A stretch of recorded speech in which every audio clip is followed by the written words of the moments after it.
Good evening friends.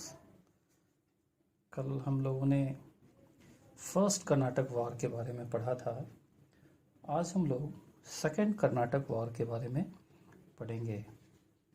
Second Karnataka war से पहले first Karnataka war की थोड़ी सी जानकारी ले लेते हैं। सेकंड कर्नाटक वॉर से पहले जो फर्स्ट कर्नाटक वॉर लड़ी गई थी वो ब्रिटिशर्स और फ्रेंच के बीच में लड़ी गई थी, जिसमें इनकन्क्लूसिव रिजल्ट आया था। यथावत स्थिति बनी रही, जो कि ला शैपेल की संधि के द्वारा मद्रास वापस ब्रिटिशर्स को लौटा दिया गया था फ्रेंच के द्वारा।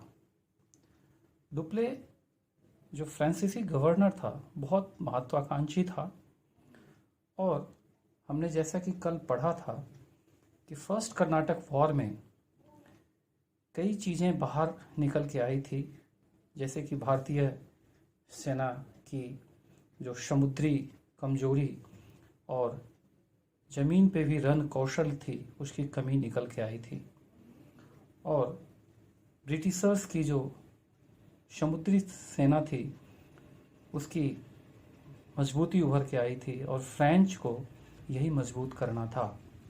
और जो कॉमर्शियल एक्टिविटीज़ दोनों कर रहे थे व्यापारिक कंपनी के रूप में फ्रांस और ब्रिटेन।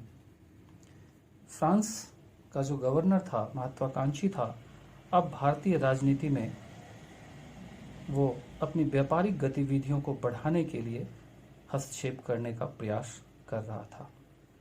तो सेकेंड कर्नाटक वॉर की आधारशिला फर्स्ट कर्नाटक वॉर में ही लगभग रखी जा चुकी थी। Second Karnataka war, it's period was from 1749 to 1754. It was fought between different claimants of post Nizam of Hyderabad and Nawab of Karnataka, each claimant being supported either by British or the France. इसमें आप ये देखिए, चंदा शाह जो नवाब पद के लिए लड़ रहे थे और मोहम्मद अली ये भी नवाब पद के लिए लड़ रहे थे। यानी नवाब, कर्नाटक के नवाब पद के लिए चंदा शाह और मोहम्मद अली के बीच में प्रतिद्वंदिता थी।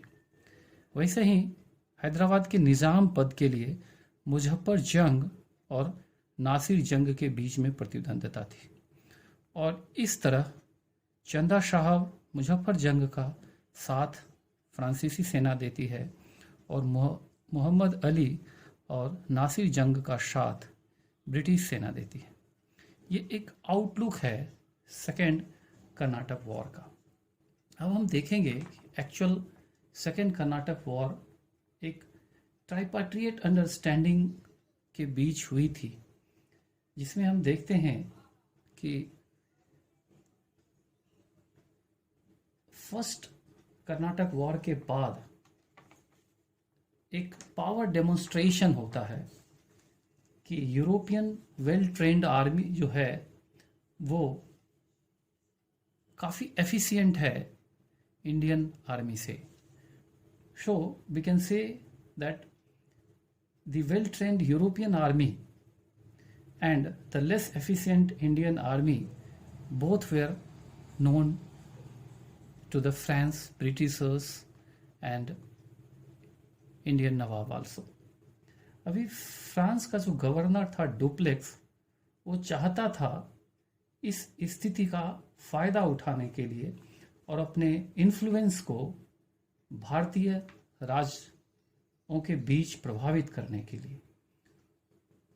इसीलिए वो यह मौका देख रहा था कि कैसे अपने आप को इंटरफियर किया जाए भारत की इंटरनल पावर स्ट्रगल के बीच, और वो मौका उसे ये नवाब पद के लिए और निज़ाम पद के लिए जो मुजफ्फर जंग और नासिर जंग के बीच में और चंदा शाह और मोहम्मद अली के बीच में जो एक इंटरनल पावर का स्ट्रगल चल रहा था, इसके जो है फ्रांस को मौका मिल गया।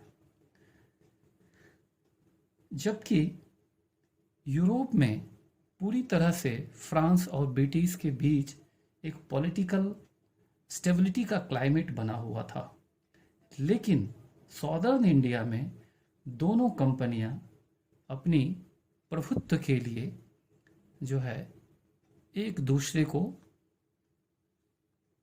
पीछा करने का प्रयास कर रही थी, अपनी सुपरमेसी कायम करने का प्रयास कर रही थी। अभी होता क्या है कि निज़ाम, हैदराबाद का जो निज़ाम है आसफ जाह, वो 1748 में उनकी मृत्यु हो जाती है और उस निज़ाम के पद के लिए उसका ग्रैंडसन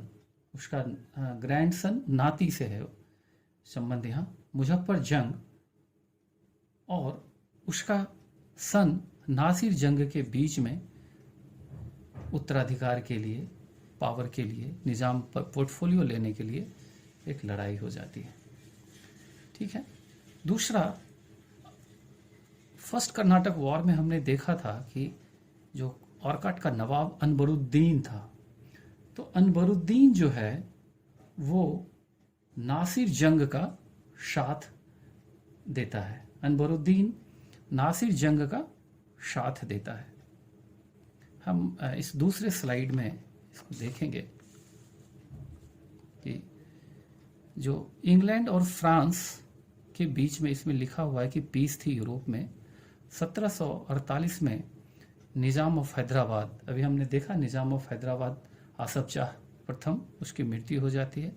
अब होता क्या है कि इसके पुत्र नासिर जंग और इसके ग्रैंडसन नाती, इसकी बेटी का लड़का मुजफ्फर जंग के बीच में जो है उत्तराधिकार के लिए लड़ाई हो जाती है। इसी नासिर जंग को सपोर्ट किया जाता है अनवरुद्दीन खान के द्वारा, जो अनवरुद्दीन औरकाट का नवाब रहता है। दूसरी ओर उसका नाती को सपोर्ट किया जाता है, यही मौका फ्रांस देखता है, मुजफ्फर जंग को, उसके नाती को फ्रांस के द्वारा सपोर्ट किया जाता है। दिस लेड मुजफ्फर जंग to instigate war with French support against Anwaruddin, और यही सिचुएशन जो है मुजफ्फर जंग और अनवरुद्दीन के बीच एक युद्ध की ओर ले जाता है, जिसमें मुजफ्फर जंग को फ्रांस का सपोर्ट मिलता है, और इसी लड़ाई को बैटल ऑफ अंबूर की लड़ाई कहते हैं, जो 1749 में 1749 में लड़ी गई थी।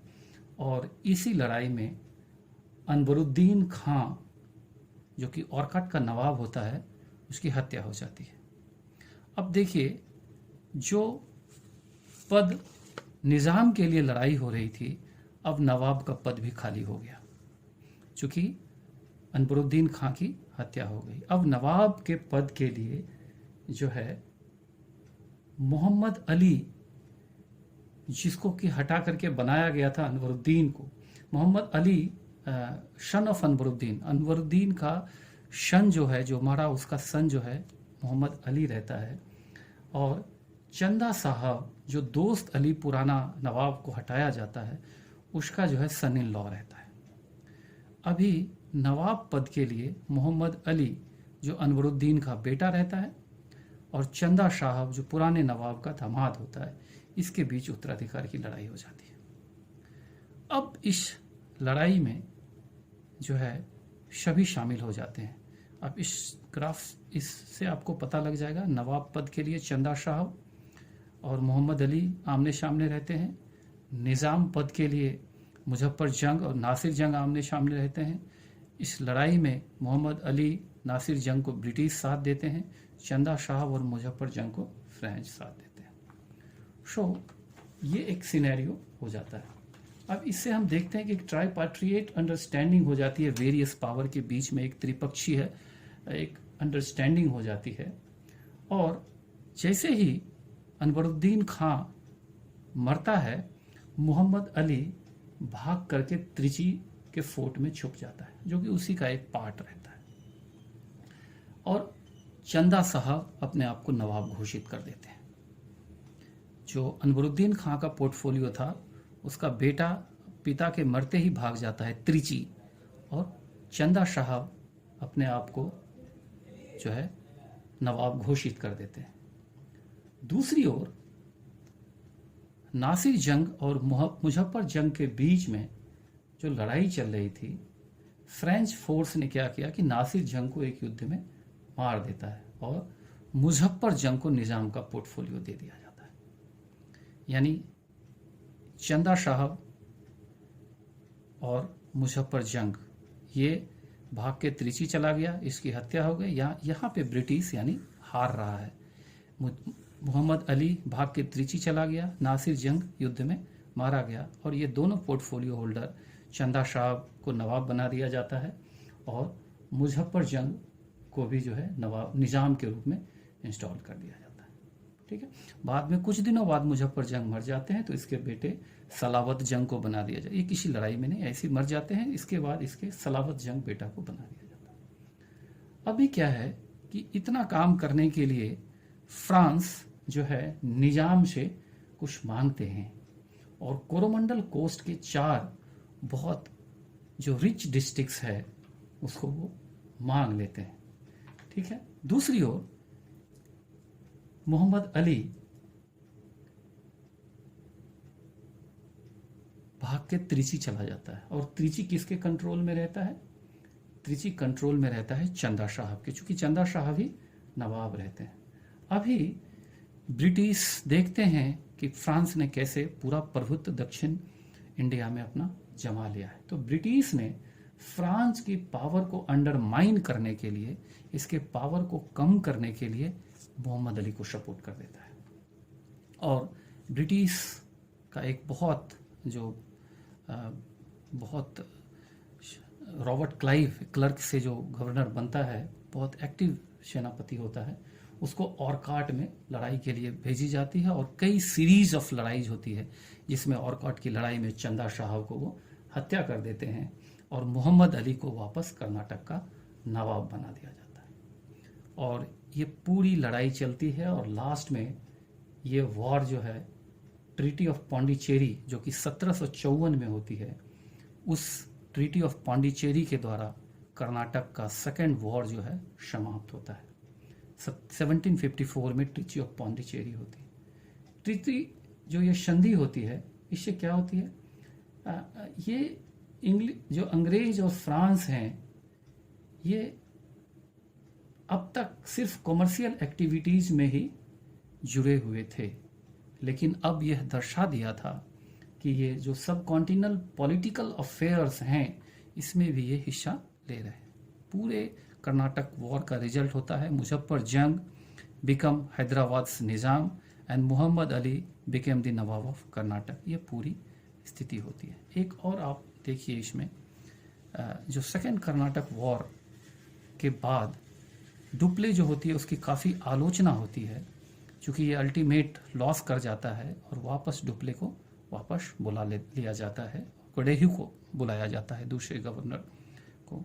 इस प्रकार सेकेंड कर्नाटक वॉर जो है थोड़ा सा कई पार्टीज इन्वॉल्व हो रही है, इसलिए इसमें थोड़ा सा आपको ध्यान देना पड़ेगा। कंपटीशन में ऐसी चीज़ें डाली जाती है कौन किसके पक्ष में था, मूल रूप से कौन सी संधि होती है जो कि पांडिचेरी की संधि थी और किसके पक्ष में कौन लड़ता है, जैसे चंदा साहब, मुजफ्फर जंग और फ्रेंच आर्मी ये, और मोहम्मद अली, नासिर जंग और ब्रिटिश आर्मी, ये सब एक पक्ष में रहते हैं। इतना ध्यान देना है, बहुत कठिन नहीं है। कल Karnataka war, third Karnataka war के साथ आएंगे। Thank you.